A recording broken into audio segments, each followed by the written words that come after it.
Well, hello, everybody. How are you doing? And welcome to another episode of Lawyers and Dragons. Another episode, the first episode.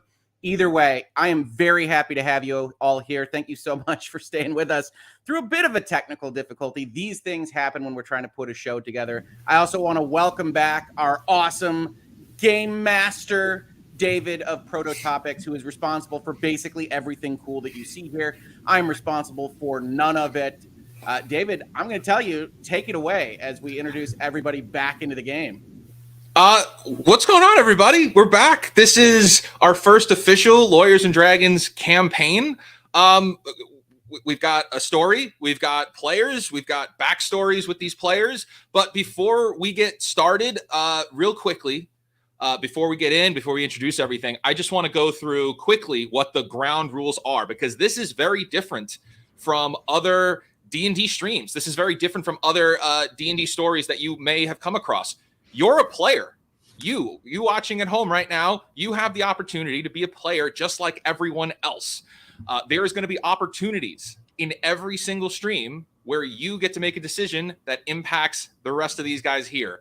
It could be a good decision. It could be a bad decision. You may slow them down. You may speed them up, but you'll have to be here to vote in order to see what happens. So that's a reason you definitely want to be here when we're live so that you could be participating in the story.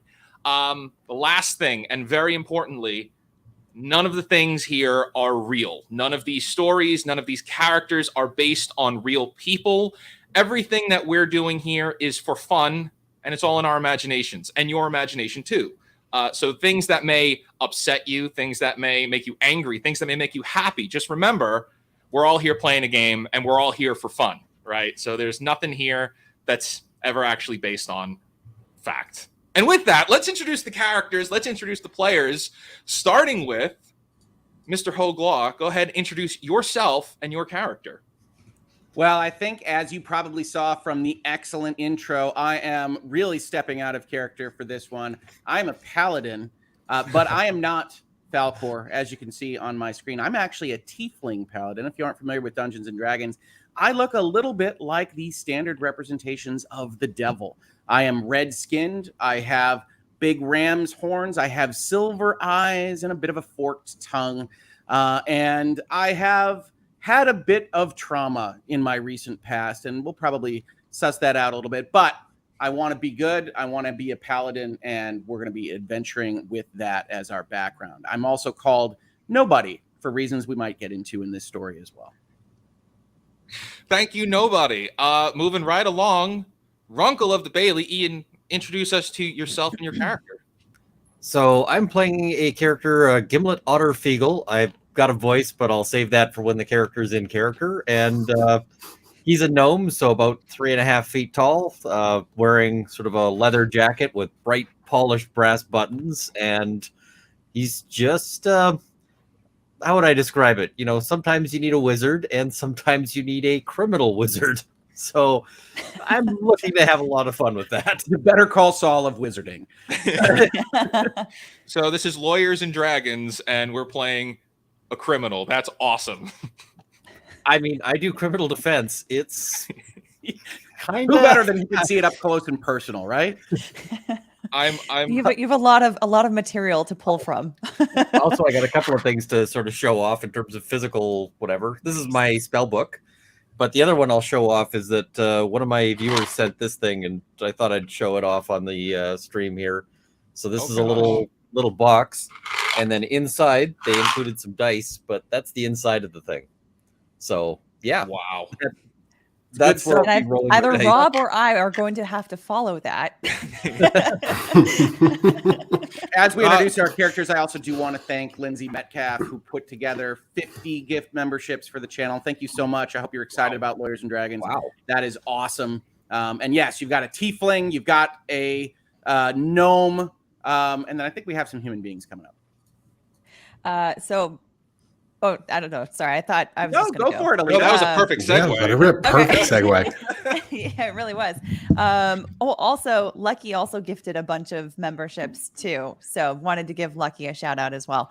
Thank you, Lucky. I appreciate it. Speaking of lucky, luck is kind of an inspiration for my character's name, Lima, which comes from the goddess of luck / fate in Lithuanian pre-Christian traditions. Anyway, I'm getting super nerdy about that. But my character's name is Lima Carnelian. She is a half elf. Father is human. Mother was an elf. There's a lot of mystery coming from her childhood about what exactly happened to her mother. She knows that her mother died at some point, but she doesn't know what exactly happened. At least she's been told that she died. So she and her brother grew up in this family, and at one point he disappeared too. She didn't know what happened to him. So we got a lot of parentage issues in this group. We're like that's Lost Island here. I like it. Oh, that brings me to me. Yeah, that does. It brings it to you, does. Rob. Okay. Well, I am Hignar Ghostblade Lumberloss. Ghostblade Gnome de Guerre. We're going to get into how I got that at some point in time. I'm very, very, very sneaky, which is actually why we had to start late today. They were looking around trying to find me and they couldn't. I was too good at hiding. But yeah, so I'm a half human, half elf rogue. Like to tend towards good, but there's some not good parts of me and my personality. So we're gonna see what we can steal and how well we can get away with some things along the way. Excellent. And Rob, how do you want me to refer to your character? Do you want me to call you Lumberloss or Ghostblade? Lumberloss is just fine. Lumberloss is fine. Awesome. All right. So everybody, this is our party. This is everybody here. Let's get started. Right from the top, welcome to the realm of Keldoris, traveler. Every 100 years, citizens of Keldoris travel to the city of Va Elunor to partake in the World Tree Binding Ceremony of Sothos. It is said that all the magic in the realm stems from these world trees, and every 100 years, Keldorans must gather and perform a prayer ritual over the Sothos tree, refreshing their connection to the font of magic. Though there are many who do not believe in such fantasy, or that there is any connection between Sothos and the realm's magic at all. To the south finds the self-proclaimed practical people of Alnwick, and high atop the hill overlooking Alnwick rests the second world tree, Faldir, a name given to the world tree itself and the Alnwick capital. But there are more than two world trees. High in the northeast, surrounded by perilous mountains and uncrossable terrain, seen by only a few and shrouded in mystery, is Erithos, the third world tree. Today, you find yourselves traveling to Va Elunor, as the tree binding is tomorrow. You've come across countless people who are also making this trip, some kind, some not, some strange, some desperate. But all of these people are in search of one thing, the wish that is granted for attending the centennial ceremony. Legend tells that all who witness the tree binding are granted one magical wish. And so here you are, sitting in a small tavern on the outskirts of Topaz Bay, waiting for the horse-drawn trolley to arrive and ferry you to Va Elunor. And that is where we are starting today's game. We're going to go one at a time, introducing you to the tavern and finding out what you're doing, what kind of travels you've been going through. And we're actually going to start with Lumberloss specifically. Lumberloss, you find yourself almost like coming to, having just like kind of fallen asleep, sitting in a tavern, a drink in front of you, half empty. And you just have this like overwhelming sensation is like, actually, like as you had just fallen asleep, you seem to recall some kind of situation where you were surrounded by a dragonborn that had a shield, and on that shield was a zombie that kept saying brains, and your name was Lumberloss, but it wasn't you. It was a different kind, like a different version of you, and perhaps it was a memory, or perhaps just a dream. And you find yourself sitting here at the bar, and I'd like to know what is it that you were doing before you got to this tavern?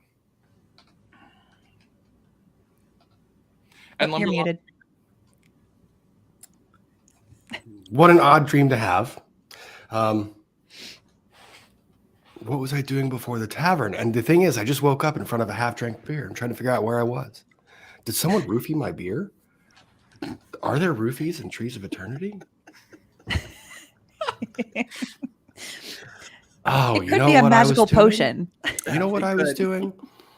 I was trying to sneak my way into a backstage of a concert last night.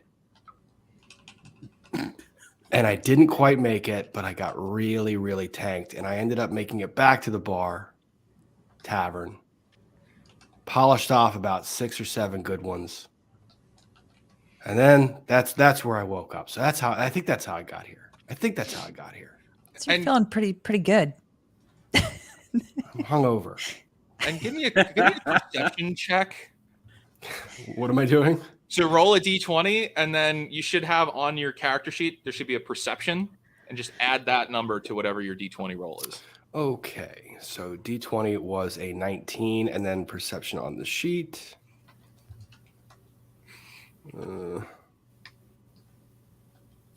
I gotta believe you're gonna perceive it, Lumberloss. I'm pretty sure I'm going to perceive it. I think that's pretty good. Yeah. Even with a 19, as you're like remembering this, you're recalling these memories. You look up and you see that behind the bar here, there is a sign that says "The Brains Inn," and hanging from the sign is Brains, who's just Brains, and this is his tavern that you're in right now. Oh, He's got what a tavern. Cool... Brains got me tanked. And coming inside the bar is Gimlet. Gimlet, you enter into the bar. As you step inside, you see that there is a bunch of people in here of all different walks of life, and it's just it's kind of crowded. It's kind of loud. It's like 4 p.m., 5 p.m. on a weekend, and I'd like to know, where does Gimlet go? Gimlet would probably start off by walking up to the bar. Just is Brains the bartender? No, Brains is hanging on arms? the sign. I was gonna Brains say, is like the Country Bear Jamboree guy. This is fantastic. That's exactly what it is. so Gimlet will walk up to the bar. What do you got here that ain't too much piss in it? What are you looking for? Do you have a beer that's drinkable? Yeah, a little. We have ale. Sure, that'll do. He'll slide some cash over to grab that, and then try to find a spot that's not too many elbows. Give me a perception check. All right. Let me just check my actual perception again. And 14. Yeah, so you find a little spot over on the corner on the far end of the bar that you can go and sit at, and the dwarf bartender reaches down and fills up a mug and puts it up for you to take. Do you sip it at all? He'll definitely try it. It's like bland. It's not great. It's not. Yeah, it's definitely not the best beer you've ever had. It's kind of just moderate. That's fair. That's to be expected. Gimlet will just keep an eye out because I mean he's always kind of got an eye out for opportunities. We'll go with opportunities. Is a good way of putting that. And do you go and sit at the corner of the corner of the bar? Yeah, you'll take a spot. Okay. And time passes, and the two of you are still there waiting. Just waiting for the time where the trolley arrives. And at this point, you arrive at this tavern. And as you step inside, you see the same thing I just described for Gimlet. It's pretty busy. There's a lot going on. What do you do? Well, I've never really seen a place this busy before. It's not really where I've come from. I'm a little shocked. I'm a little concerned. And so I'm a little cautious. But I do see the zombie hanging from the bar, the Brains Inn. And I immediately feel a certain sense of kismet with this zombie. And I want to examine him a little bit closer. So I'm going to walk up to Brains. And I'm going to ask him how he came to be on that sign. as you look up and ask him that, you just Braids. And you'll notice that he's like tied up with rope to the sign and just like waving at people.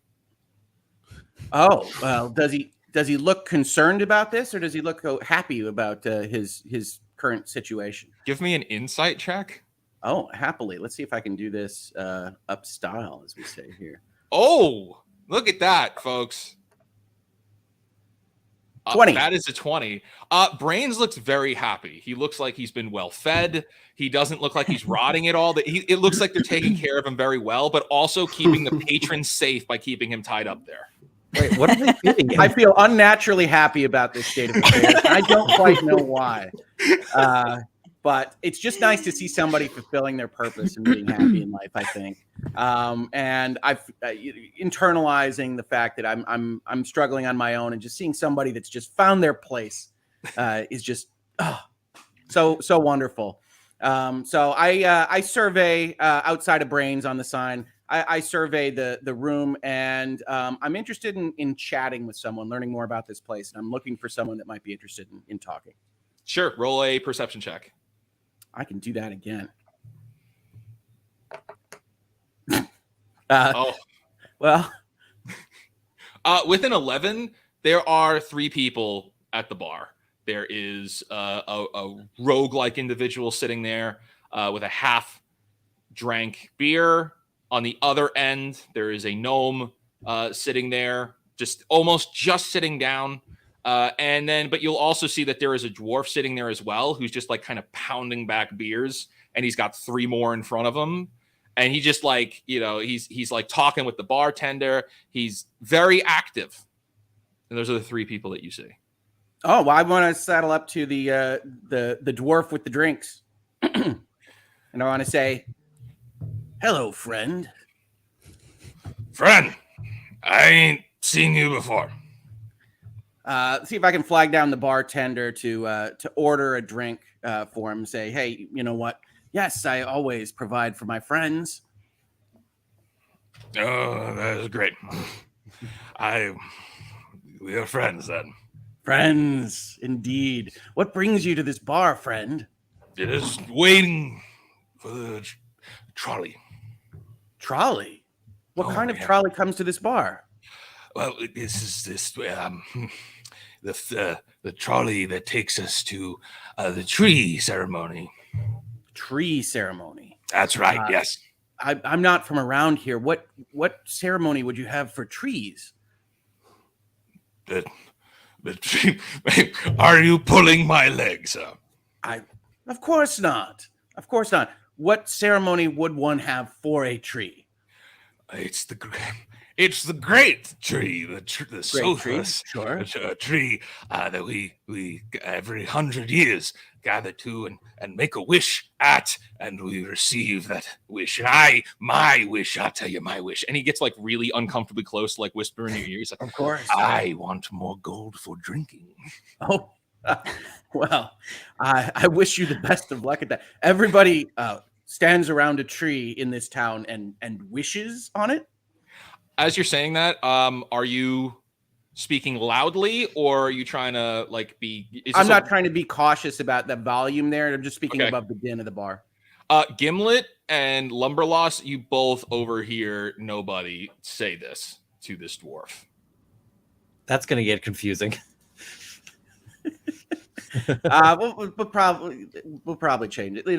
In any event. Okay, so they overhear it. Do they do anything? Oh, that's up to them.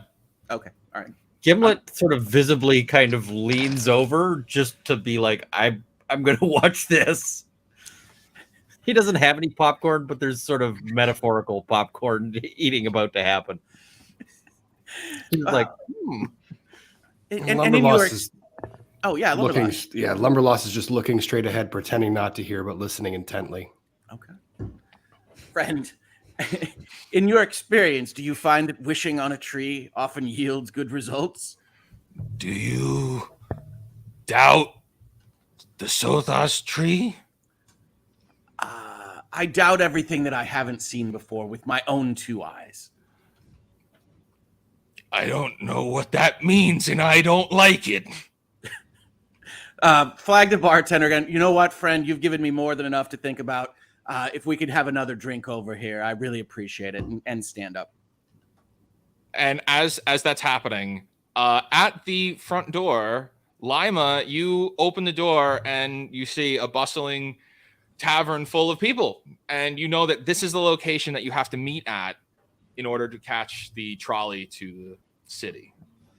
What do you do? So my first instinct would be to just go and sit in the corner. But I understand that I would get questions if I don't order something first. So instead, I decide to go to the bar and order some tea. Okay.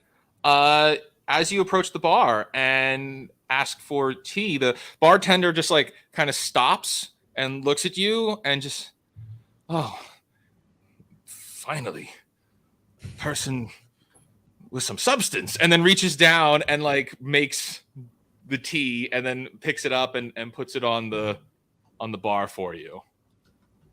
All right. And then I take the tea and I go and sit in the corner. Okay. Give me a perception check as you go over there. All right.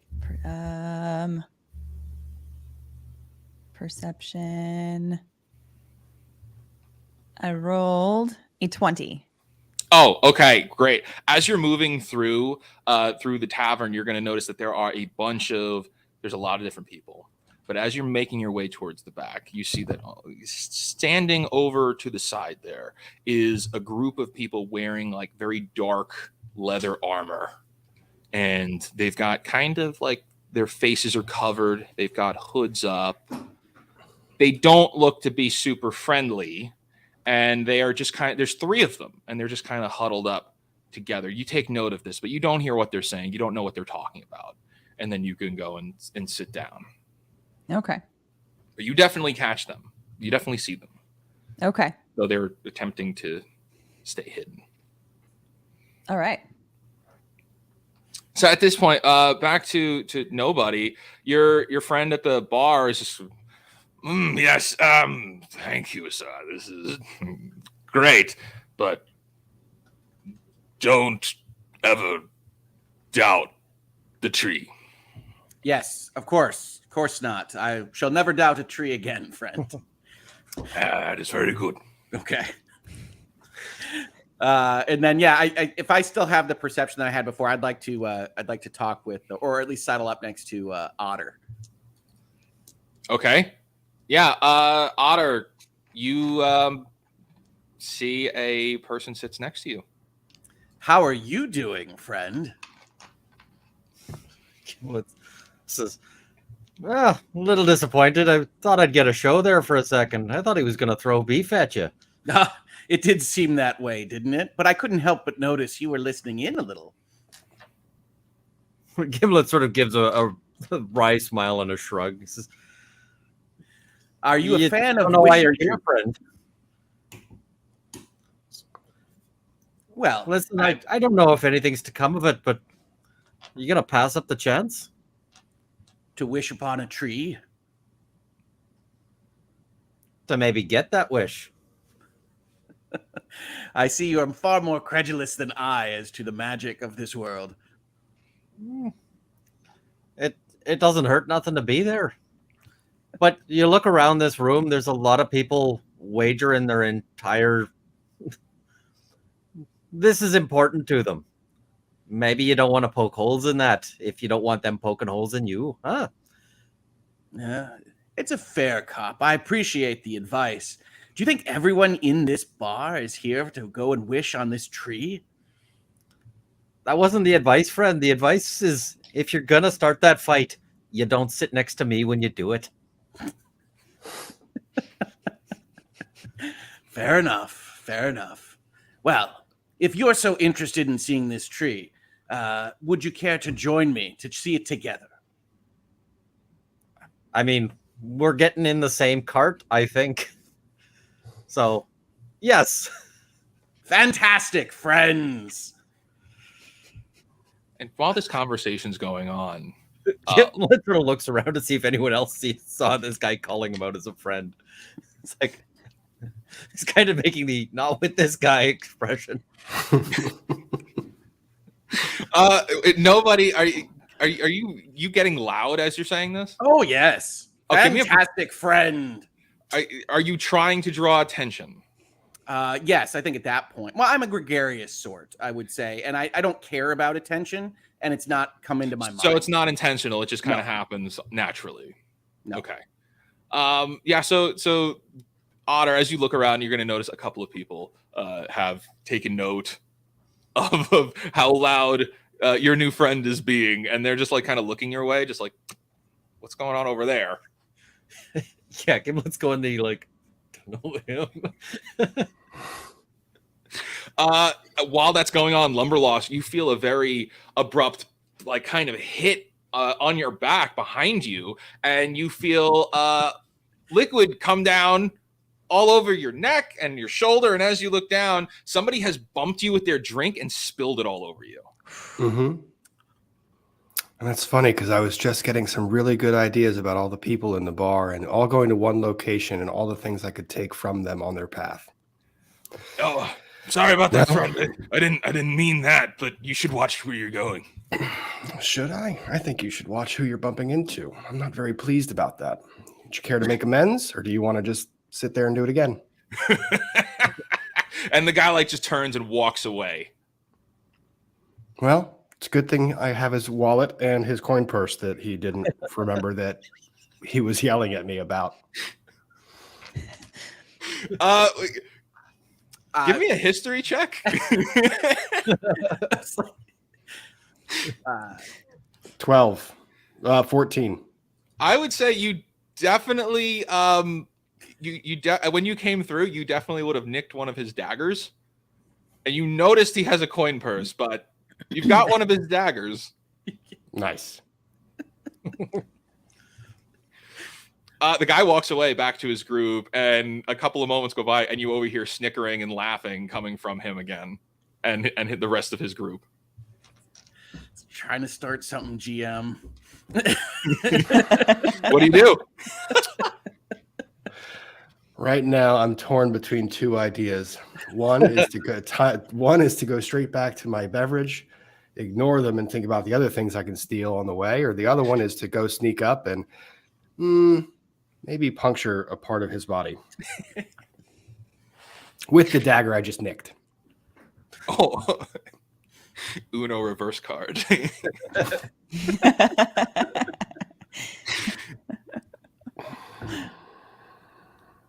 Now I'm So- still deciding what I want to Yeah, do so there. Right now, I'm legitimate. gonna take a sip of my beer while I decide. Okay. Over with Lima. What are you doing? You're just sipping your tea, or I'm sipping my tea, observing the room, but paying extra close attention to those that cloaked trio that you mentioned earlier, while trying not to look like I'm listening or trying to listen to what they are saying to one another. so go ahead and give me a perception check, because you're already sitting in the corner. You're just trying to listen into what they're talking about. Okay. I rolled a 19. 19. Oh, that's perfect. So while you're trying to listen in and understand what they're saying, you just hear that they're like just whispering of sorts. And they're not talking in common. So they're not talking in English, they're talking in another language. And I would ask, but I think I already know what languages you speak. Mhm. They're actually talking they're talking in Sylvan, It's a good thing I speak Sylvan. which is a language that you understand. And you overhear that they're just kind of saying, in between all the loudness of the crowd, you hear that, then once we're here, we can rob the cart and get all of their money. That's basically what the conversation is over there. So you hear Great. all of that. And the three of them are saying how they're going to do it. And one of them, it says, here, we'll cut the tree down here. And as you can see that they're actually holding up a little bit of a map in front, and it is the pathway that you guys will be taking. We'll cut the tree here. When it goes down, the carriage will have to stop. And it's at that point we could jump out from the trees and rob the cart. So I will note to follow them very closely when we do leave the tavern, just to make sure that I can keep eyes on them as much as possible. Okay. Very good. Cutting back over to Nobody and Gimlet. Nobody, you're the dwarven friend that you had made just a minute ago, leans over to you and says, Excuse me, friend. I seem to have run out of coin. Would you be able to spare a gold piece for me? Friend, I think we've already expended enough coin in our friendship in this tavern, don't you? I'm very sorry you drank it all away, but unfortunately I'm out. I am very saddened by that news. and he's I'm just gonna saddened as well. get up and like walk away, and he's gonna go. He's gonna go over to Lumberloss and say, Excuse me, sir. Would you perchance have a bit of a gold piece for a dwarf in need? If you care to keep your fingers, I would ask you to kindly step away. "Give me an intimidation check." Rob chose violence this morning. 9. 9. He's gonna stop for a second, look at his fingers, and count them, and then look back at you and go, I would much like to keep my fingers, sir. But perhaps maybe a couple of silver instead.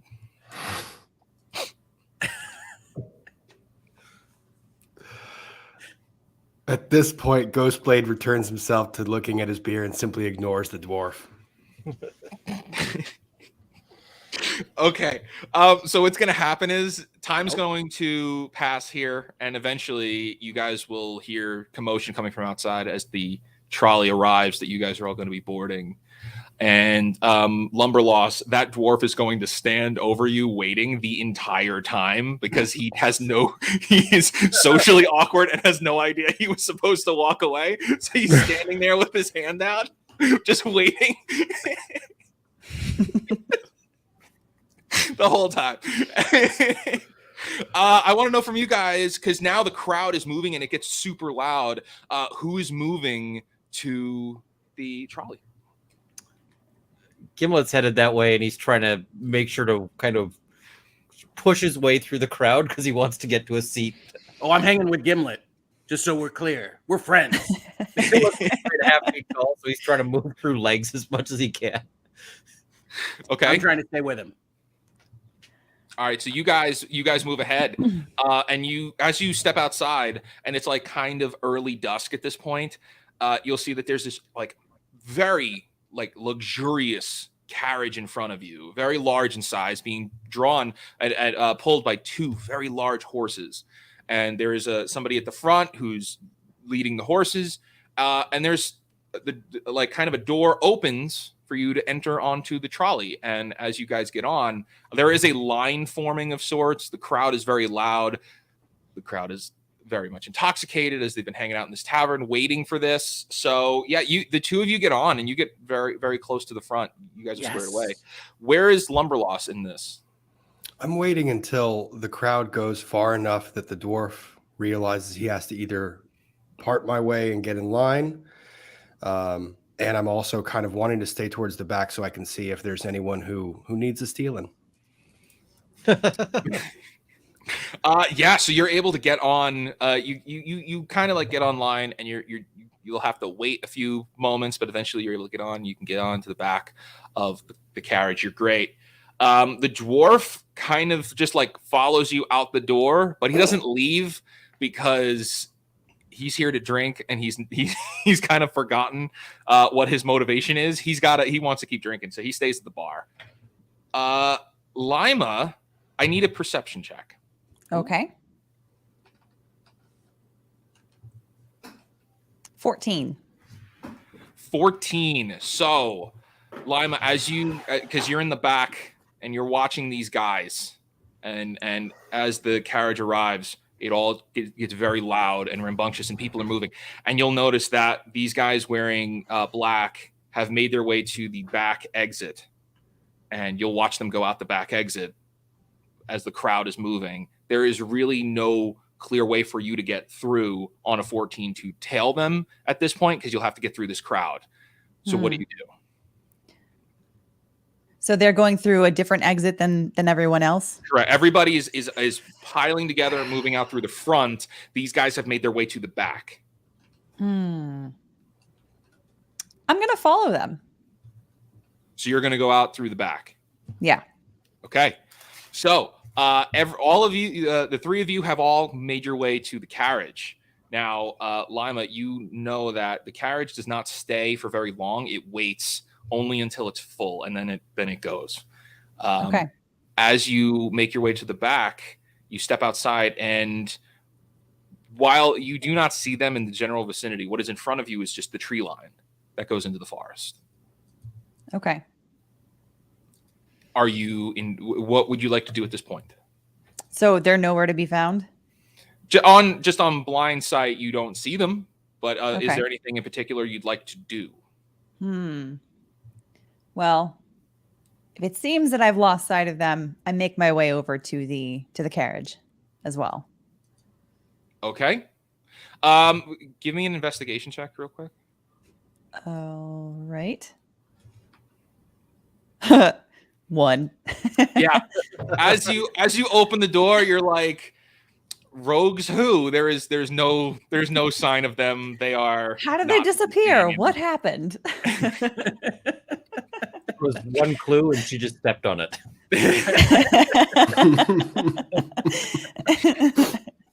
Yeah, you make your way over to the carriage, and you know what? As you get there is only a few more seats left, and as you get on, you get the last seat. So all of you have made it onto the carriage. You're all together, and the carriage takes off, and you guys are on your way to Va Eleanor. And the actual trip itself is a few hours, so you'll be here for a while. And what I'd like to know is, between each of you, in this traveling time, is there any one thing you would like to do while you're traveling? So as I understand it, I have what's called a 3-dragon anti-set, which is cards of some kind. I like to flip through them as I sit and while away the time. Okay. Gimlet? Well, given that I've got nobody sitting next to me, Gimlet will say, "Oh, you like games? Have you ever played a game of Thimble Rig, sir?" No, what is that? Please tell. Gimlet produces 3 thimbles and a pea. The game is you got to find the pea, and he starts. He says, "But it's no fun unless there's money on it. You care to play, friend?" Well, I don't really have any money left. All I have is a small piece of jewelry left to me by, well, we don't need to get into it. What do you think this is worth? Gimlet will sort of eyeball it. Give me a perception check. All right. I think that's a 14. I don't think I have any modifiers. Yep, 14. It's a moderate item. Could be worth something. Gimlet will say, well, I don't know what it is to you. I'd put that up against, say, a couple of silver.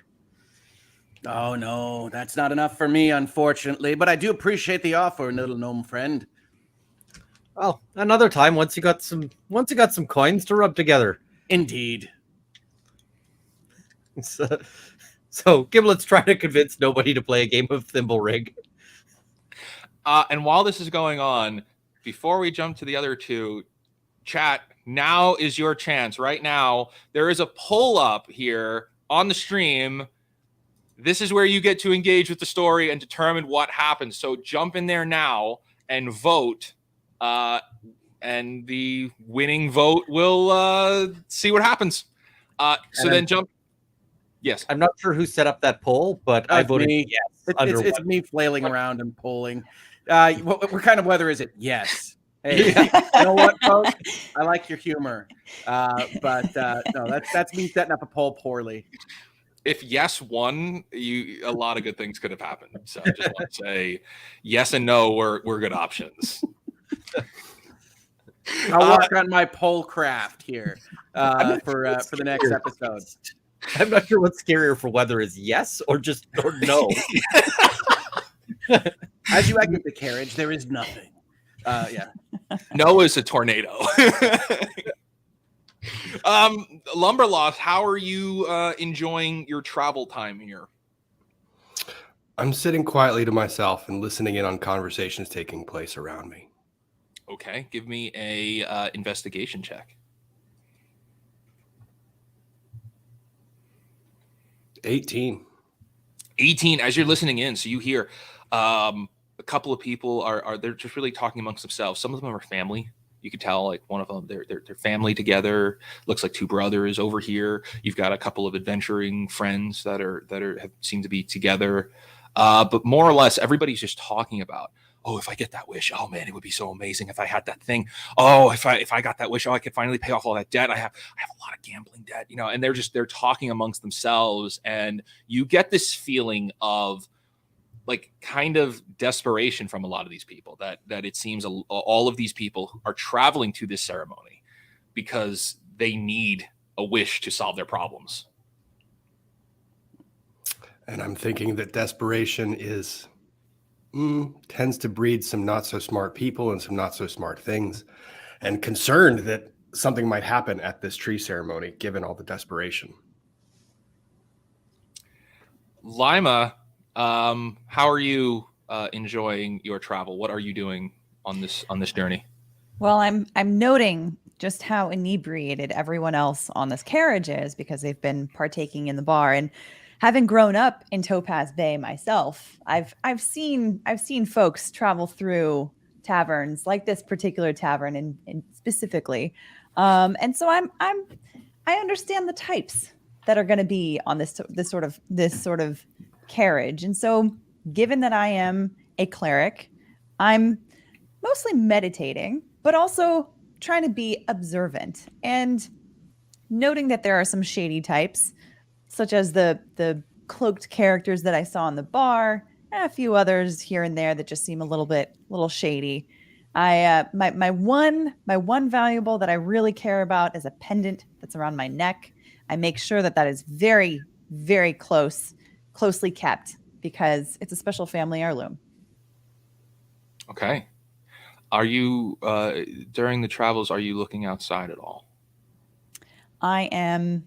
Yes. I'm looking looking behind the carriage as much as I can because of those cloaked figures that disappeared outside the back of the tavern. And as you're looking out and you're looking around outside, you're going to notice that the sky has gone very, very dark. And a storm just kind of unloads. Thunder and lightning all around. Torrential downpour. And the actual carriage draws slower. It starts moving very, very slowly amongst all of the rain. And you'll hear all the way at the front, if you'll hear the person leading the horse is going to go, I didn't know there was a storm coming in now. This is terrible. Give me a perception check with disadvantage. Who's doing that? Lima. Okay, perception check with disadvantage. With disadvantage. Disadvantage is you roll twice and take the worst roll. Oh. Okay. All right. So first roll is 17. Okay. And the second? Next roll. It's a 4. Oh. No. And so the chat has the storm is getting worse.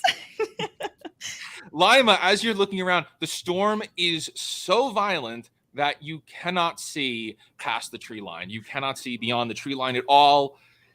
Any kind of perception you may have of where those rogues might be is completely gone. You cannot see them. This is your fault, chat. That sucks. The only person who knows about these people can't see them.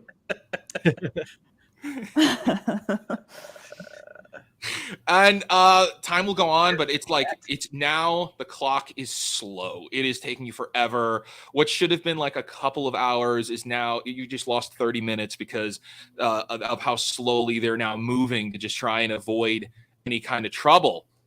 And as the carriage continues, all of a sudden you hear a loud as a tree falls in front of the horses and the carriage comes to a dead stop.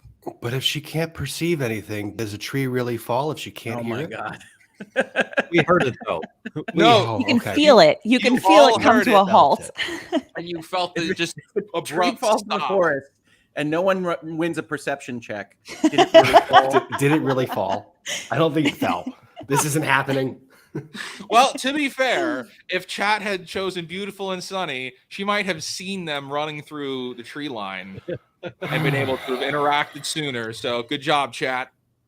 And now Anyway. I'm wondering if this is the dream or if the dream that I had was me being in my past life with a zombie, and what reality am I in right now? The chat chose violence. Ghostblade has some psychological issues. Stay tuned for episode 11 as we dive deep. Yeah. All right.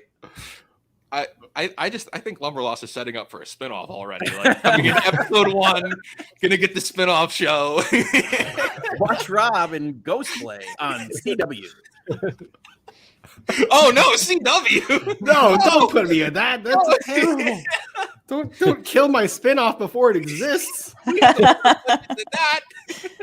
Ah. With that, I need everyone to roll initiative.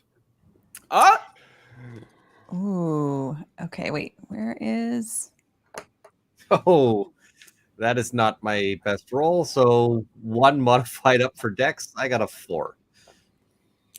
Ooh, where is initiative? 12. there's a So little. if you look at shield my with the screen, armor it's right class. next to the armor class. Oh, there it is. Okay. All right. 12. Mine. Oh no. Oh. As you can see, she pops up in the top there. She got a 6. Bah. Okay. Not good for like being the person that knows what's happening. Nobody. What did you get? 12. 12 and Lumberloss. 12. Also 12. I'm going to assume that Lumberloss has the higher dexterity. Let's just say yes. Yeah, because with the feet. Okay, so what happens is, boom, this tree comes down, crashes, shakes the carriage a bit, and you come to a screeching halt, and you just kind of see come running out from the trees, and pulling the door open are these hooded, cloaked figures who have weapons drawn. They say, "Everyone empty your purses now." And another guy comes out holding a big duffel bag, a large bag, holding it open. "Put all of your gold and valuables in, and no one gets hurt." And they are going to move in first, and immediately some of these people who are not, most of them are not adventurers. They're just travelers. So they don't have anything to protect themselves with. They just have normal clothes on. They don't have armor. They just start putting things in, but very reluctantly and very slowly. And that's going to happen for maybe 2 or 3 minutes. Lumberloss, it is your turn. What do you do? What's the carriage? What's the layout of the carriage, and where are they in relation to me? They are in the front of the carriage. You are in the back of the carriage, and there is a number of people. Think of it like a regular city bus, but medieval times carriage. That's what it looks like. It's a trolley. So there's a bunch of people like kind of sitting there and now standing up and moving around. That's the layout. Any windows to my left or right that I can get out of to get around the front? Absolutely. So there is open windows next to you. Well, So they I'm- would be closed because of the rain. Do you open them? I open the window and I sneak out into the rain to try and get around the front where they're coming in. Give me a stealth check. Are you trying to sneak out, or are you just Sneak going out. for it? I All right, want to so- sneak out. So stealth check. Some people are going to get wet, folks. 15. 15. 15 is good. They are, the two of them in the front are too focused on the people putting their valuables into the bag that you are able to pull the window up, and you climb out and you get onto outside. And what do you do from here? I work my way to the front of the carriage to try and see if I can get around the back of them to see if there are any other people in their group. Okay. As you move to the front, you're going to notice that there is another rogue in the front who has a gun on the carriage driver. Like from the ground is pointing up what looks like a little hand cannon, a little flintlock pistol. Yeah. just like pointing it at the carriage driver, making sure that they don't run away. They do not see you. This person does not see you. All right, so he's pointing at the carriage driver, and then you've got the people that are robbing everyone inside. That is what you have determined, yes. Well, as of right now, what you have an action left that you can use. So I'd like to do a sneak attack on the carriage driver, on the rogue that's holding his gun to the carriage driver's head. And what are you sneaking attack with? I'm going to use that dagger I picked up off the. Okay. So are you moving in and going in for a stab, or are you throwing it? I am going to throw it. Okay. Roll to throw. Just roll the attack. Attack. No one.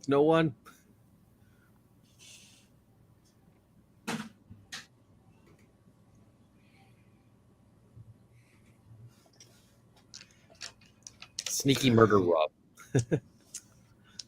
Rob, it should be right in your actions. Where is it? I'm looking at it in my actions. So there should be just whatever the item is. So it would be dagger. Do you have a dagger on you? Mm-hmm. So You gave him a dagger. Will be the same stats as a regular dagger. Okay. So as long as he's got one on him, it would be the same rolls. All right, dagger. Oh, it doesn't have a. Oh, wait, I'm looking at Lucius. Or Dagger. Then Yeah, he didn't put up his screen. If you share it, I can help there too if you need, Rob. am I doing dagger to hit? Am I doing dagger to Dagger to hit. So Okay. it's 2 hit. So roll a d20 first, and then we add the modifier. D20 natural was 7. Okay. That's great. Come What's on. that mod? And the modifier I'm looking at. What's the modifier I'm looking at? It should be The attack modifier? the attack mod. Yes.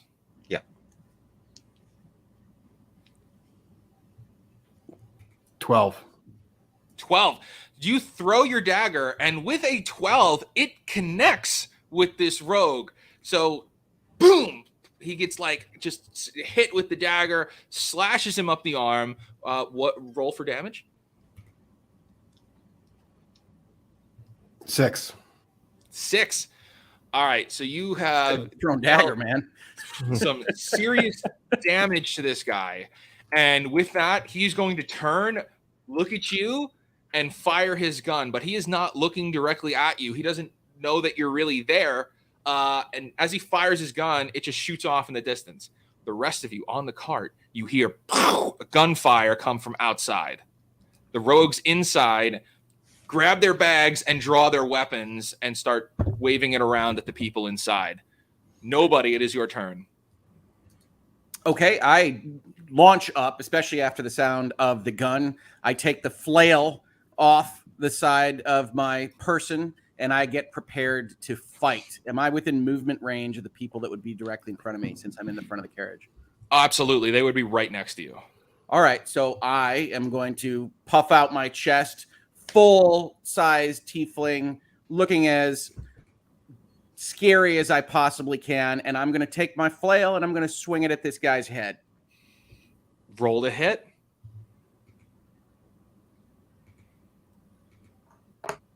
Well, so that's Oh, that's no. number 1 on the die as I swing my flail around in a populated carriage. What happens?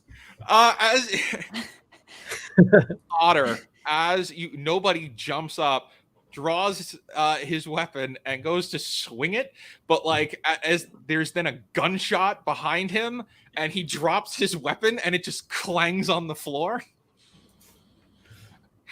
Nobody, you've dropped your weapon. So my flail I've dropped it. It is on the floor. It's not gone forever. It's just been dropped from your hand. Okay, great.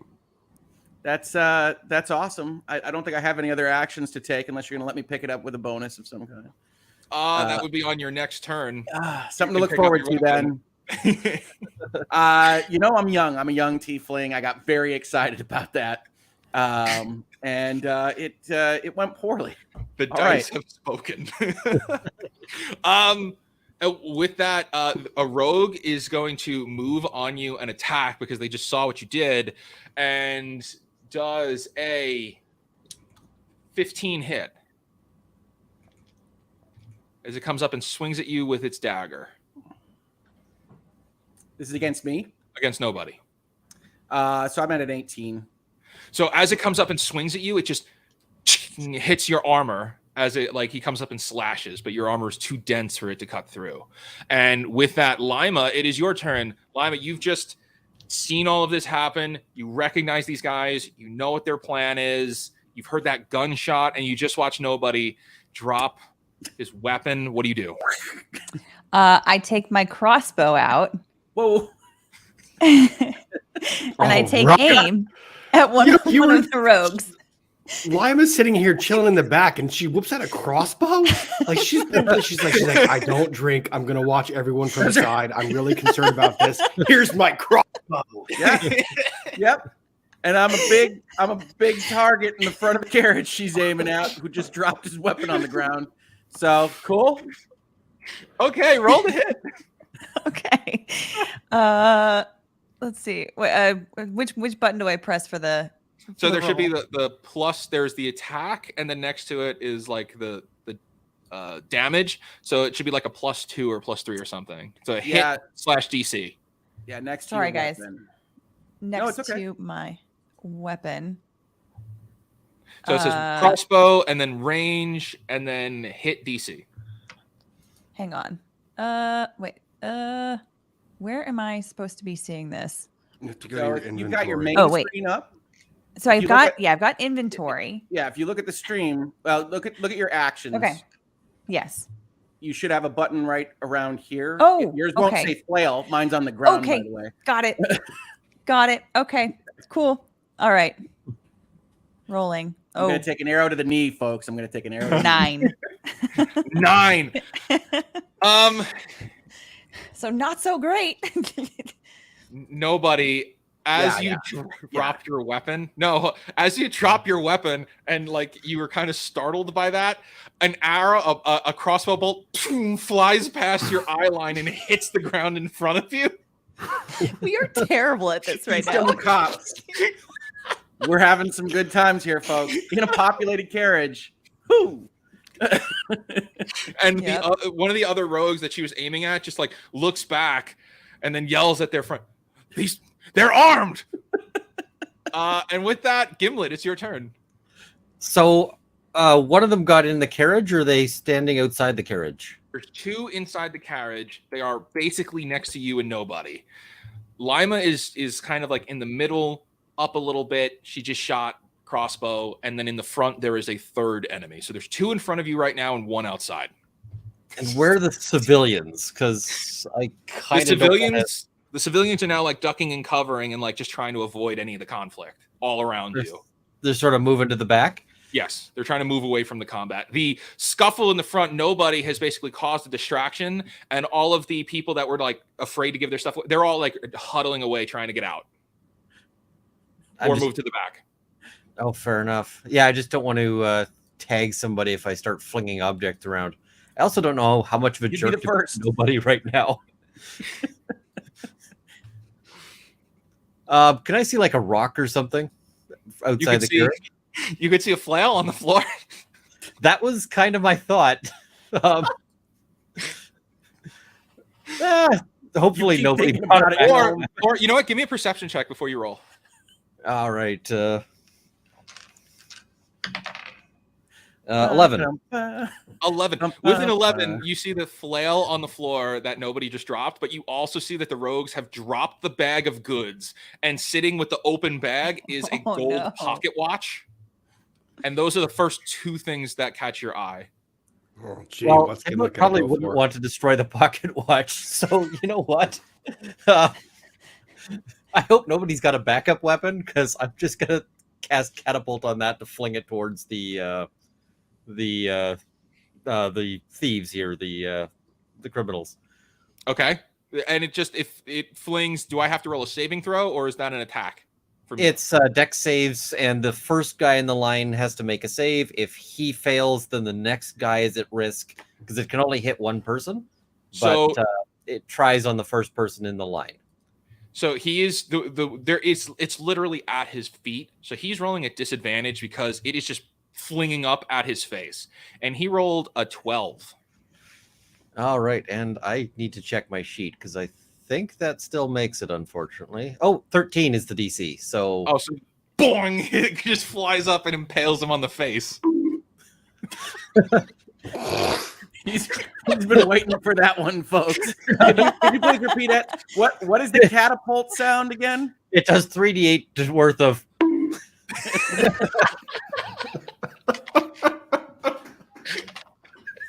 The production value, people. Okay. And that's 20 damage worth of. Oh my gosh! Wait, that little doink was 20? I think it's 3d8. I got to check that just to make sure that I'm not.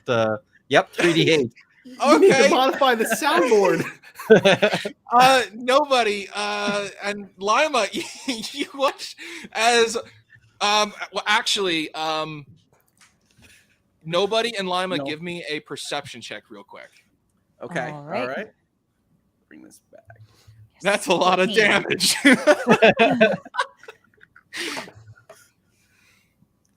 Okay. Crit Yeah. perception. Mine is 14.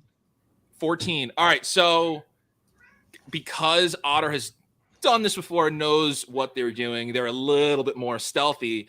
But nobody, you notice right away that Gimlet is the one that just cast the spell. Lima, you don't catch who is casting this, but nobody, you know that it is Otter who like just flicks his hand and your flail flies at like ridiculous speed, impaling this guy on the face, and he collapses to Oh, the ground.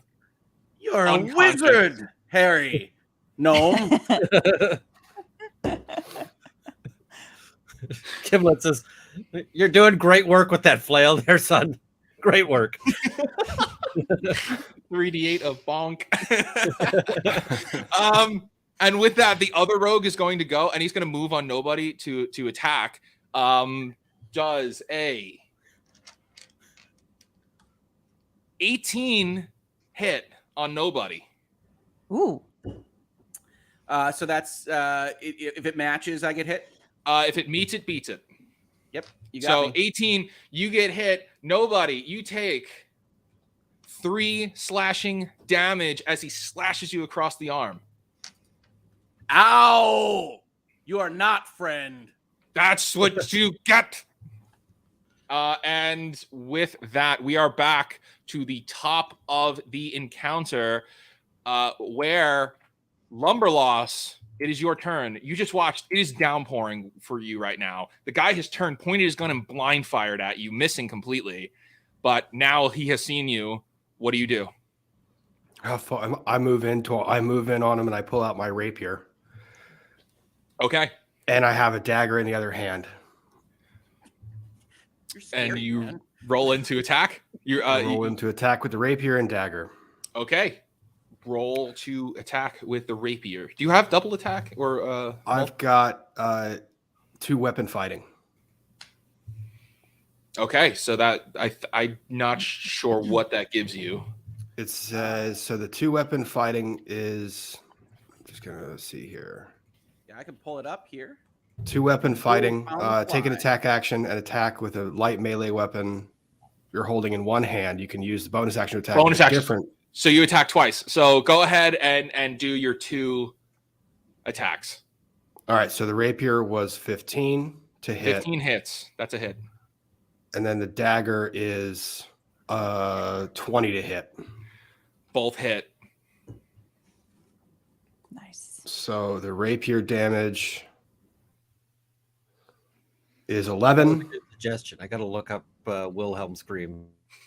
The That was a dagger good- damage is 4. So you run in and you do 15 damage on this guy.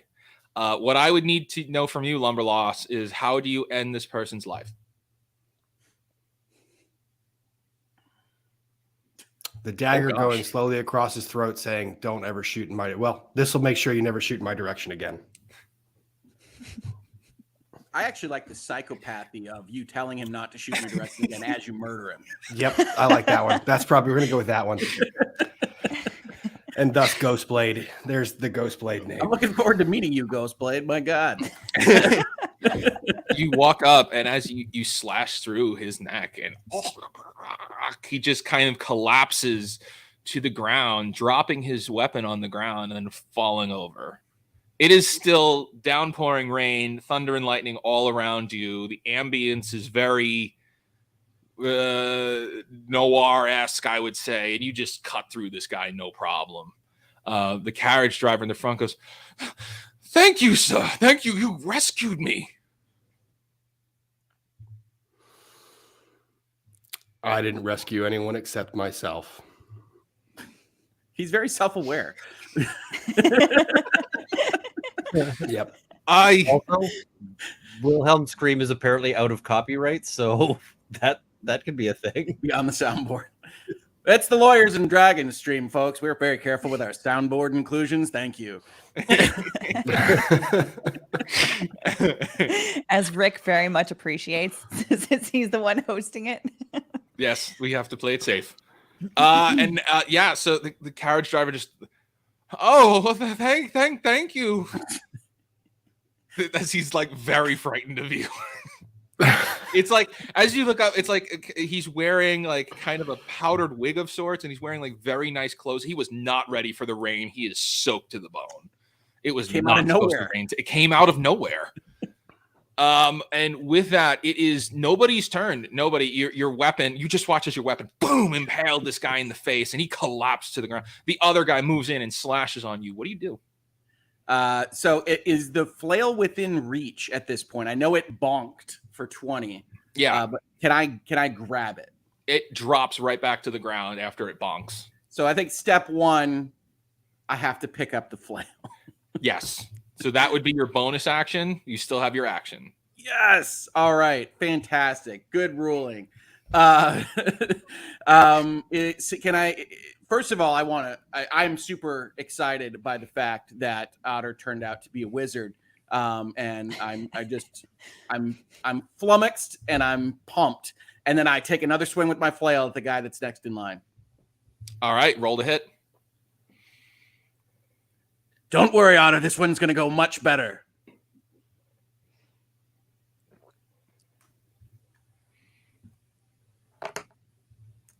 I didn't drop it. As you say, All right. this one's going to go much better. You swing your flail and swing and just miss him. Like you swing and it wasn't close enough to hit. But did you see it, Otter? I kept my grip. I don't know your name yet, do I? Little gnome friend. I kept my grip. We're getting better, aren't we? And with that, it is That's not the your turn. slow clap sound. Lima, it is your turn. You've just watched as that other guy was bonked in the face, collapses, and there's still one standing there. What do you do? I use a guiding bolt against him this time because I'm not sure if the crossbow is going to work. So I'll use a guiding bolt instead. All right, guiding bolt. Okay. I think Alyte undersold like her being this timid character. It was just coming. Whoever in said I hot. was timid? I'm just antisocial. She enjoys it. I 10. feel like that is the quote for the group. Not timid, just antisocial. A 10. So wait, what'd you roll? A 5? 10. 5 plus 5? 5 plus 5. Yeah. Okay. So 10. It's a hit. it's not a hit. It's very close to being a hit, but the guiding bolt just kind of flies past Nobody and Otter. You guys, as this like kind of little burst of fire flies past you and misses the guy, unfortunately. And with, is there anything else you'd like to do on your turn? You could still move. And guiding bolt is a like kind of a ball of fire. It's a streak of fire for Okay. No risk. I'm resistant to fire. So it's Sorry, all good. is it still my turn? Or Yeah, if you want to, you could either say, if you wanted to move or anything, you can. Okay. Or you could stay where you are. Yeah, I'll stay where I am. Okay. Gimlet, it is your turn. Get closer. It's going so well. Gimlet's gonna see if he can sort of peek around nobody and fire off a ray of frost at one of them. Okay. There's only the one left. So go ahead and fire. Bringing it all to bear. Volunteered. He volunteered. 17, 22. Hit. All right. We got our ringer here, folks, as well as our psychopath. D8. I mean, we're all kind of psychopaths here. 3 damage. 3 damage. Nobody. You watch as like a kind of a beam of frost hits this guy, and he's got his clothing is now frosty on its front, and he grunts as he takes damage. I've never seen anything like this before. This is crazy to me. My eyes are wide open. With that, he is going to swing on nobody again. Of course. Because you're the one right in front of him. And he is going to swing and hit with a 17, which is not a hit. So he just clashes with your armor again, not dealing damage. Not good enough. And before before we continue there, Lumberloss, you're still in the front. This guy has collapsed. He's collapsed. Where's the bag of goods? The bag of goods is inside. Oh. You are outside. You're in the rain. You're getting soaked. This guy has collapsed to the ground. His weapon is on the ground. How aware am I of what's going on inside? You know that there's a fight going on in there. You're hearing like magical spells and bonking, and you're aware that there's a scuffle. All right, I want to pick up the gun. Okay. Even though it's going to kill me. Yep. Well, as I pick it up, what? As you pick it up, you realize that this is a very kind of like makeshift, like kind of a flintlock pistol. It's not in the best condition, but it does work, as you've seen it works. What do you do with it?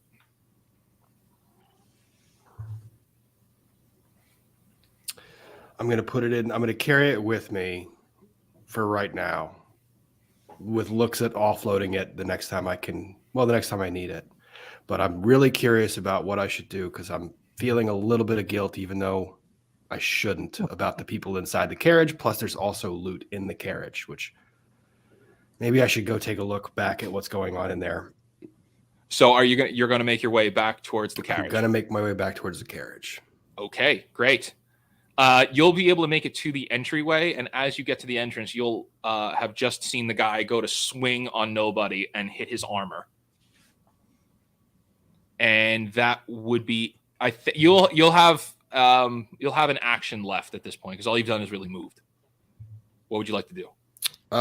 Short bow on the guy that just swung on nobody. All right, shoot. Don't miss. Hey, if he misses, he will hit nobody, and that's fine. 18 hits.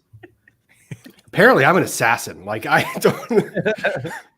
Well, I've dropped my flail. I missed. We've got 9 Lima damage. things. 9 damage. Everybody, you watch as an arrow from outside flies through and just kind of hits this guy, and he collapses and he goes down too.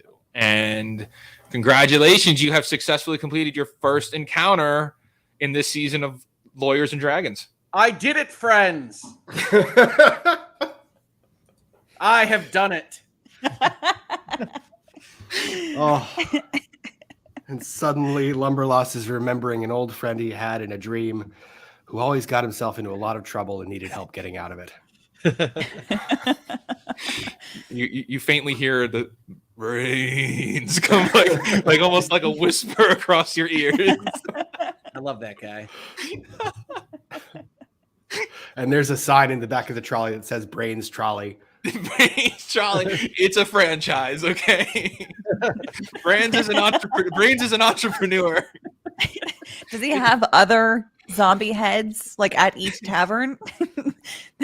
Yeah, probably. Plot twist. Brains is the bad They would guy. have to. There's there's Brains branded logo, which has a little copyright symbol next to it, like a registered trademark. Like on the side of the carriage, it just says Brains. What, you guys don't have a subscription to Brains Plus? Now a Discovery company. No. Are we sure? Oh, do they have brains over there? Anyway, yes, so the commotion just kind of like stirs up as you complete taking these guys out, and from the back they just like start clapping and then cheering for all of you, and you just hear there's this overwhelming like, oh my gosh, thank you so much, we don't know what we would have done. And they come up and nobody, one of like a group of halflings come up and they all start hugging you. They saw what I did. You protected us from those men. Thank Indeed. you. Thank you, little people. I appreciate your applause.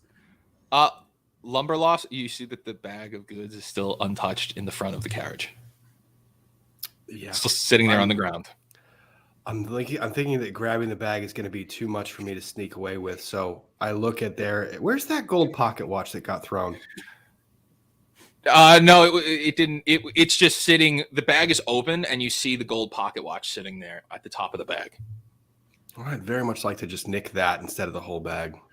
Roll me a stealth check, or sleight of hand rather. It's a sleight of hand check. It's going to be a 23. 23 is enough for you to reach down, pick it up. Nobody sees it. You've pocketed the pocket watch. Nobody Wait a or minute, nobody? Wait a minute. Nobody or no one? No one. Okay. Nobody is too busy with the halflings right now to notice. Big hug.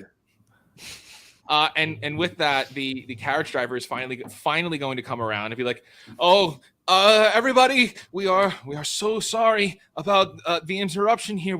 If we knew that there was a storm, we would have postponed and we would have made arrangements. Is everybody okay?" And Gimlet says, "Remember, when the guards get here, nobody saw shite. Everyone keep their mouth shut."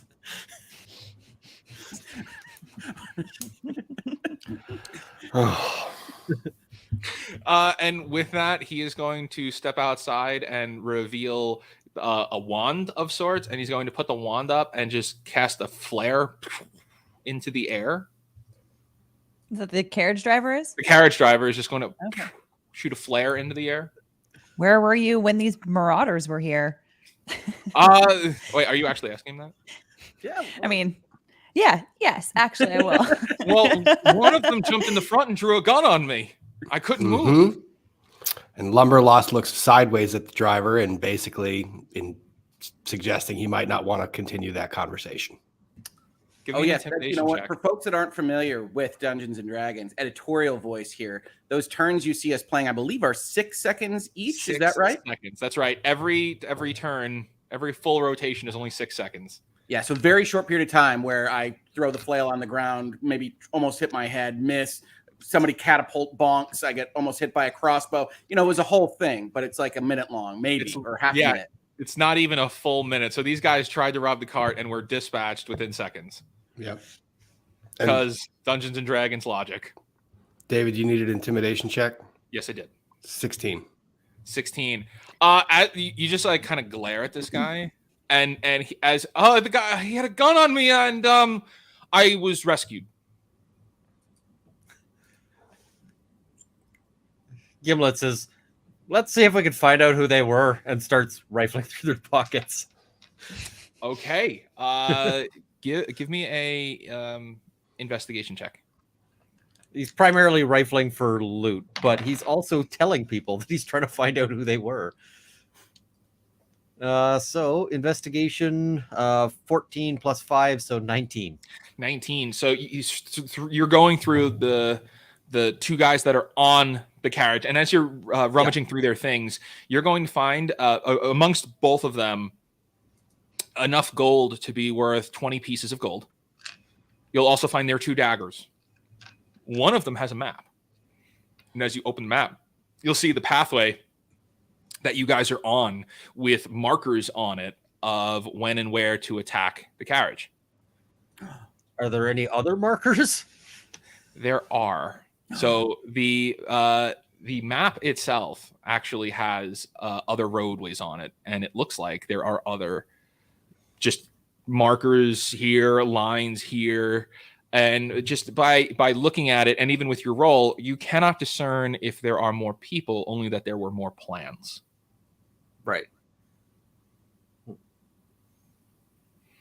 There is no name affiliation with that. Like, there is nothing else other than there is this map that had this like schematic on it of what they were going to do. You tell the rest of the group. Gimlet will say, looks like there might be more plans for this. He sort of holds the map up and kind of points. This is... Wait, are we friends now? Don't go getting excited. We're in a group. You were impressed by all that just then. Listen, you did a real good job being an object that was in between me and the guys with sharp things. I really do appreciate that. But let's not go too far. You can't fool me. Thank you for showing me the map. Lima, are you looking over to see what Gimlet has announced? Yes. And as you look over, you'll see that it is the same map that you had seen in the tavern. There are just more markers on it than there was before. Ooh. That you hadn't seen. So then I will tell them about the interaction that I witnessed in the tavern, that I have seen this map before, and I overheard them speaking in Sylvan, and to tell them that their plan, that they did in fact have a plan to raid the carriage, and the fact that this is alarming that there are more markers on there now than there were before, which to me would indicate that there probably will be more attacks on the way there. I'm sorry, who are you? Also a little bit alarming that you're just telling us this now and you got into a cart about to go into an ambush. Well, I was already planning on going, and I had already paid the fare, so I'm not going to not go on this trip. And I wouldn't tell you because I don't know you. Right. We don't... Who are you? My name is Lima. Hello, Lima. Are you a friend? I suppose. I'm not a foe, Wonderful. if that's what you mean. Little gnome friend. Oh, by the way, do you have a name, little gnome friend? Gimlet sort of lets out a sigh. Little gnome? Name's Gimlet Otter Feagle. Ha! Otter. Wonderful name. Little animal. Little gnome. Well, hello, Lima, Otter, friends. What is... Yeah, go ahead. Gimlet will pick up the bag and just kind of toss it to the assembled peasants. As they catch the bag and they start rummaging around and taking their things back out of it. Thank you so much. You've saved us. We did. Me and my friends. Lumberlost, what are you doing while they're doing these introductions? I'm standing on the other side of the carriage, hoping that nobody notices me, and watching and listening to what's going on, thinking that I'm curious about what's happening, but not sure I want to join yet. Roll a stealth check.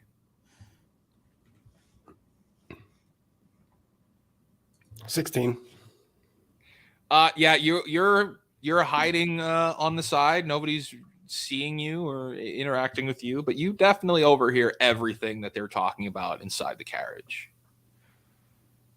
Is there anything you want to do at this point? I'm going to sneak a little bit closer just to make sure I'm not missing out on their conversation. I'm not sure I want to tag along yet, and I certainly don't want them knowing who I am. Do I see this? Tell me I see this, GM. If you're looking for it, then I need you to roll an opposed perception check. So he has, I think you rolled a 16 stealth. your perception check would have to be to 16. Okay. Let's see how we do. Come on, Schwartz. You do not see it. Your Schwartz is not strong.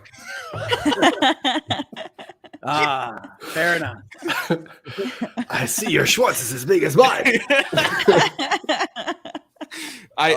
There will be occasional Spaceball references. It's going to happen. I appreciate that. As they say, we ain't found stuff. Yeah. They told us to comb the desert, so we're combing it. As we continue here, time will pass, and you guys are going to be standing there kind of just waiting around. And the carriage driver is going to be out by the tree, just standing over by the tree. Time will eventually pass, and you guys all know, like, you're running late now because you still have travel time. The ceremony is not going to wait for you, but you have to get there soon. And all of a sudden, coming from the tree line is a group of very large turtles that come out from the tree line and start surrounding the fallen tree. To those of us who are dumb, what's a turtle? A gigantic turtle person. Do they stand on 2 feet or 4? Yes, they're bipedal. So they're on 2 feet, walking around with their big turtle shells. They're like big. I would say they're like Turtles? Bowsers. No, they're more I was like just going to ask if they're like Bowser. Yeah, Okay. they're much more like Bowser, but they're typically friendly. From what you know about these turtles. Clearly, there must be some kind of turtle colony nearby, and they come in and they pick up the tree. Just a group of 6 of them come in, and they're able to just hoist this tree and then turn it out of the path, allowing you guys. Can we offer them a pizza for thanks? Do you have a pizza to offer? I'm kidding. I don't know. No, I don't. Roll a deception check. A deception check. All right. Turtle. 14. 14? Yeah. We're not gonna lie to these people about a pizza. So to be clear, Lima has now exited the carriage and gone over and said, could we offer you a pizza? And one of them is just going to look at you, look up and down, and say, "Where's the pizza?" That's great. We offended the turtles. Yep. I would like to go with Lima is my new friend. Okay. Yeah, you hear this interaction. Well, I would like to talk to the turtles. I've never seen a turtle before. Hello, who are you? Hi, my name is Ochre, and this is the rest of our turtle clan. We Are you guys like a kind of construction crew? What's happening here with the tree? No, we're just moving it out of the pathway. This happens often when there are bad storms. Trees fall because of bad weather, and we come and clear the tree and allow travelers to continue passing on the road. Do you get paid for this? What's your incentive structure? Well, we have arrangements. Just we're redoing their contracts. Like, is that what we're doing now? I don't know you yet, Ghostblade. I'm not. Is Ghostblade there, and is Ghostblade interacting with this? No, Ghostblade is not. Ghostblade's just really curious what's happening. Ghostblade, Ghostblade and Otter, as long as this is going on, you'll realize the path is cleared and you guys can leave, but the 2 of them are up there talking to the turtles, which is slowing everyone down. And the turtle is going to look at nobody and say, "Well, we have an arrangement with the city of Va-Onor that when flares go up, there's usually problems on the road, and we come and clear those problems or help out, and then or whenever there happens to be like renegades who attack travelers and they shoot the flare, we'll come out and help them in those perilous times." That is so great. Where do you guys live? Oh, down here. And they point, and there's like a little trail off that leads down, kind of inside the brush. You can't really see through the tree line, but we have our own colony down there by the water. Do you guys have houses? Yes, we have huts. Friends, the turtles have invited us to check out their village. Can we come go see? I don't think we have time for you. We're on our way, but The tree's Would not I going take you? anywhere. These are talking tortoises. I think it's very important to this carriage full of people that are there to go to the wish ceremony. Everyone has a wish that they really would like granted. But The carriage We'll see driver. you on the way back. Goodbye. the turtles. Gimlet gets in the carriage. Does Lima get in the carriage? Yes. Okay. Is Lumberloss in the carriage? Lumberloss is in the carriage. Okay. And the carriage driver is getting back up into his seat, getting the horses ready to take off. Where's nobody at this time? I'm still standing next to my friend. Did you say Ochre or Ogre? Ochre. Ochre. Do you want to come see the tree, Ochre? No, we've seen it several times before. We're very old. We've seen the ceremonies. We've gone a number of times. There's way too many people for us. We're not interested. But we can come check out your village later, right? I suppose if you could find it, sure. Gimlet's just giving him a bye. Wave. Yeah. The rest of the turtles are gone, and he's just like kind of inching to go along with them, but he'll wave from a distance. Goodbye now. Right. He nobody gives Ochre a big hug, and then he proceeds onto the carriage. He reciprocates by just patting you on the head. Editorial note: someone in Hoeg. Nobody knows the trouble I've seen. Hey, Bye, that's a Ochre. good singing voice, Can I right? get a window seat to watch Ochre walk away? You definitely can. All right. You definitely can. You'll Nobody watch does as, that. the turtles walk away. Nobody hasn't seen anything like this ever in his life, and that is a talking tortoise. And you are all liars in chat or otherwise if you say you wouldn't want to know more about the tortoise. They're very cool. The turtle has made it to the river. And so we continue here. The carriage takes off. You guys make it there, but you're moving at double time now, but to try and make up for time. So it's just like, it's very bumpy and it's kind of rocking along the way. But time will pass and you will eventually arrive, and you'll see as your carriage is pulling in, there is just a ton of people outside the city. And as you look up, you see these beautiful elven structures, these gigantic skyscraper-sized citadels in place taking up this city. And the carriage driver, as you guys come in, you guys come to a stop. He'll come in, open the door, and say, "Well, everyone, thank you so much for traveling with us. Again, we apologize for the inconvenience and the time. And I know you all need to go, so you better get to it. The ceremony will be starting soon. What do you guys do?" Gimlet doesn't move as fast as some people, so he's going to start hustling. Okay. With a time check, if you guys are looking at the time, the ceremony is going to be starting in 10 minutes. Okay, I will stay with Otter, Gimlet, and if they're within reach, I will try to get Lima to come with, and we'll all go together, hopefully, if they don't otherwise do checks against me trying to get them to go. Okay. Lima, are you going to tag along? Sure. Okay. And I've seen what they can do against these previous before mentioned cloaked figures. Not so much nobody, but you know, I've seen what Otter can do. So I figure I'll connect next to them, and if I so choose, I can always just leave them. Okay. Big arms around hug. Nobody's in the middle. Lumberloss, there is 10 minutes until the ceremony. What are you doing? I'm looking at the carriage driver. I'm going to slip him the flintlock pistol that I took from the old bandit, and I'm going to remind him, or I'm going to tell him basically, be more careful on the road next time and save your own ass. But save your own butt. Save your own butt. And remember, you didn't see me. And then I'm going to sneak off and follow the others from a distance where I can see them. Thank you for your this gift. We're not allowed to use firearms on the job, but thank you.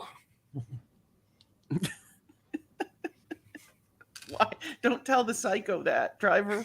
He's clearly not. Most of these people are not super intelligent. You guys, as you enter into the city, with Lumberlost kind of trailing behind, not exactly with the main group, but you guys are all here. It is crowded with people. There is so many people. It's very hard to move, but you're able to duck and weave through the crowd as everybody's really just kind of converging, trying to move through the city to get to the other side. And it's just, as you're looking around, it is beautiful. The city is very well maintained. It is a gorgeous architecture and well-maintained pathways and roads, and the shops all look articulate and beautiful, and there's tons of color and light sources emanating all over, and it is magical light in nature, just giving off this beautiful purplish hue, or this bluish hue going down each individual pathway. But you guys are moving double time, and you know where you need to go. You're just following the crowd at this point, and you'll make your way there, and eventually you'll come to this very long bridge that the trees on the other side. And this is the first time for any of you that you're getting to see this tree. The tree, while not being nearly as big as any of these skyscrapers, is very large in size. It is this big, beautiful tree, this green, ever glowing green tree with this kind of a mystical aura just kind of circling around it. That it's just glowing? Kind of, it's glowing green. It like emanates this green glow. It'll glow brighter, and then it'll retract, and then it'll glow again, and then it'll retract. And this magical aura circles around it. It's very big in size, towers over people, but it's not skyscraper size. People are running around just trying to get close, and you see up in the front that there are people there, just kind of surrounding it. As you guys are crossing the bridge, you'll have a bit of a leverage to look over and see down that down by the roots of the tree, that there is kind of a stage setup of sorts that goes all the way around the tree.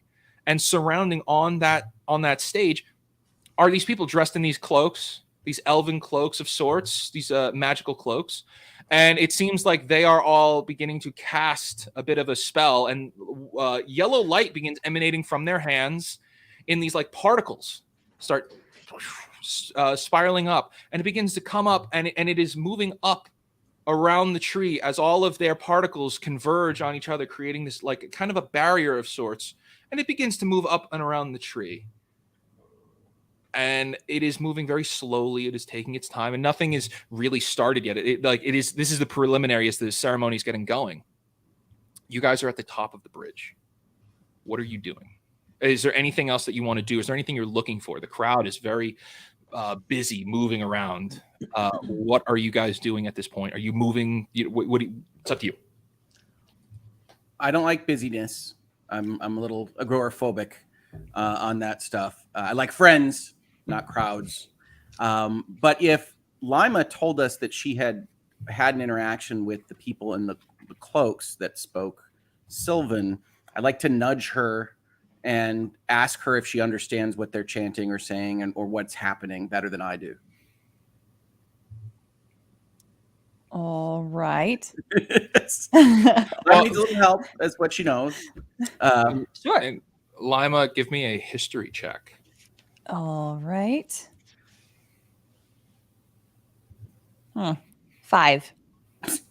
On a 5, the most that you know is you're seeing this, and you kind of recall a story that you heard, when you were a kid, of how to begin this. You've heard about this tree ceremony, you know about making the magical wish, but to many of you, it's just like a legend because you've never been old enough to experience it yourself. And like as you're seeing it from the story, you'll recall like they're casting the first barrier over the tree, and they're going to do this a number of times. To bind the tree. So that's what this is. That's all you know, that this magical kind of shield that they're putting up around it is what is binding the tree. That's all you know. Okay. So I relay all of that to nobody and to Otter, and to say that this is basically all I know about what's happening right now. No, I appreciate it. And certainly I'm trying to stay in the middle. I'm trying to keep them on either arm, them between me and the crowd. Lumberloss and Otter, give me a history check as well. Oh, that's going to be comically bad. Give me a second. Oh, I'm at a 16. Ooh. I think I got a 23. Awesome. So both of you will recognize that because you guys are seeing this like basically light show happening with this giant tree, and you'll both recall that this is going to happen about 5 times, and it is at the 5th time that the tree is going to start lighting up with different colors. And once it starts lighting up with different colors, like think about it just for visuals, it would be like Christmas lights. The way that there are lights on a Christmas tree, it'll just start glowing in different places with these different lights. And it is only at that point that you're supposed to make the wish. And you would do it silently. You don't tell people what your wish is. Otherwise it doesn't come true. That's what you guys know. Are the rest of you, all of you, still moving to get closer to the tree? Or has anybody stopped? Gimlet will sort of try to get to where the sort of appointed place is for this. Okay. And And so I'm still. go ahead. I'm hanging with the group. Well, not Same. Ghostblade. He's not with us. Same. Okay. I'm still a few feet back, just watching and listening. As you guys will all make it across over the bridge and onto this little tiny island with this giant tree, where do you guys place yourselves? Because you've made it. You've made it to the tree ceremony. You've got here just in the nick of time. Where do you place yourselves in the group? Are you going to the front or are you hanging to the back? I don't want to be in the front. I like to be able to observe. So I'd rather be more towards the back. Okay, so in role-playing terms, I would say I am trying to take both of them with me to the front. Gimlet is probably trying to lose them so that he can. Normally, when he's got a big crowd that's going to be paying attention to one thing, this would be like when he starts dipping in pockets. And now he's got this guy following around. He's like, Okay. So nobody is going to the front. That's your focus. So I need Otter to roll a stealth check to get away from nobody at advantage because he's focused on getting to the front. And there's such a tight crowd, it would be very easy for a gnome to lose himself in this crowd. all right. Yes. Somebody sent me, these are apparently the elven dice. The same Nice. person sent me the box. So, Is there a DJ at this light show? Yes. The type of music is up to you, chat. Vote now. Anyway, I'm kidding. It's a Fortnite space, you know. So I got a 16 and a 15 on the dice and +5, so 21. 21. Yeah, nobody. You just in this crowd, you lose Otter, and Otter, you get away and you're able to move through. Are you going all the way to the front, or are you focusing on something else at this point? Otter would probably be hanging out in the middle, and he's gonna make a wish, but he's also probably gonna get tempted by some pockets. Okay. Well, there. Nobody. All right, when I recognize, do I recognize that I have lost him on my shoulder? You will, but like you kind of think you still see him, but like then he's gone, then he's there, then he's gone. But you like you know he's within the vicinity. You just don't have clear line of sight on him. Well, if I'm in an enormous group with a Christmas tree in front of me, I'm not panicky, but I'm getting agitated as I lose him on my shoulder. Okay. It would not have been on your shoulder. Not on my shoulder, like flanking Oh, my shoulder. nearby, I'm yes. not sitting on my shoulder. Draw your art now, folks. Where does Lumberlost go in this crowd?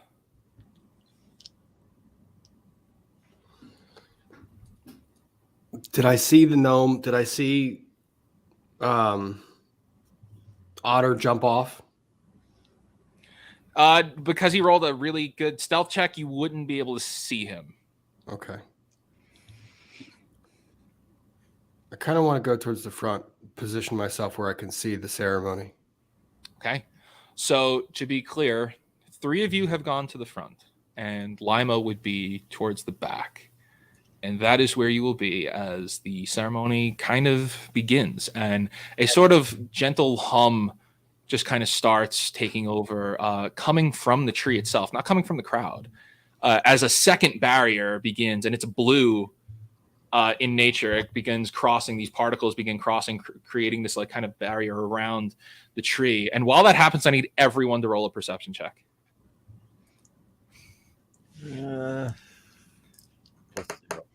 13. 13. 12. Okay. 12. 17. 17. Also Okay, so all of you have rolled high enough to see that as this tree, there's a beautiful, very gentle, relaxing hum emanating from the tree. And everybody there is looking up in awe, just so excited, getting ready. Some of them have already closed their eyes. They're just waiting for that moment where they can make their wish. And everybody's just ready, just at the ready. And all of you hear as there is a explosion of thunder in the sky. And you watch as a gigantic ball of fire flies out of the sky and impacts the tree. Oh, no. And as it impacts the tree, it erupts in flame. And before you, falling out of the sky with that meteor ball of fire, lands in front of you at the center, a gigantic individual in a suit of black armor with a gigantic two-handed sword, who just picks it up and begins casting spells over the crowd. And that is where we are going to end today's episode of Lawyers and Dragons. Gimlet says, someone made a real asshole wish here. Gimlet's got to learn how to use the beep on his. Arrived in the fireball? Okay. All right.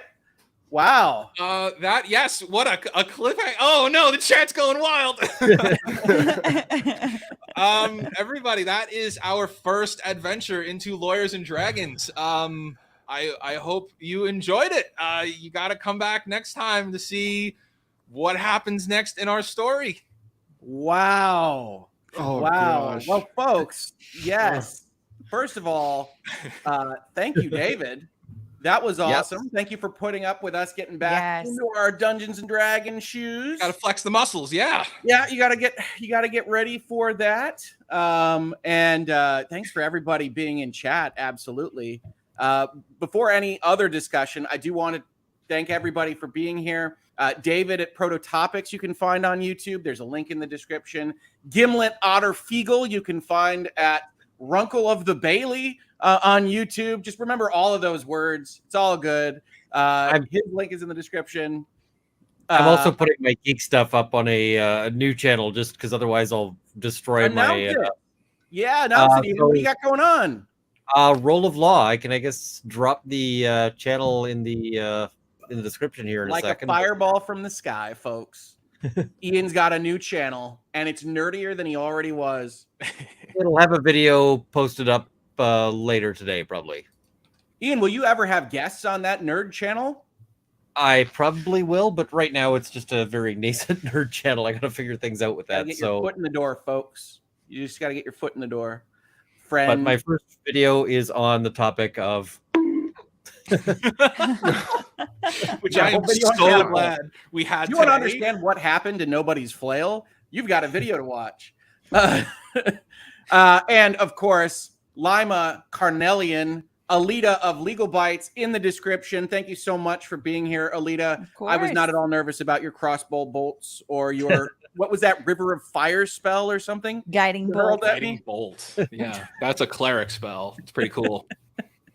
And the man, the myth, the legend, he set up a second computer to make this happen for everybody this morning because he had the unfortunate technical difficulties. It's Rob, it's Hignar, Ghostblade Lumberloss, who you might note is not officially in the group and is instead stalking us like a crazy person as we leave off on the cliffhanger for episode 1.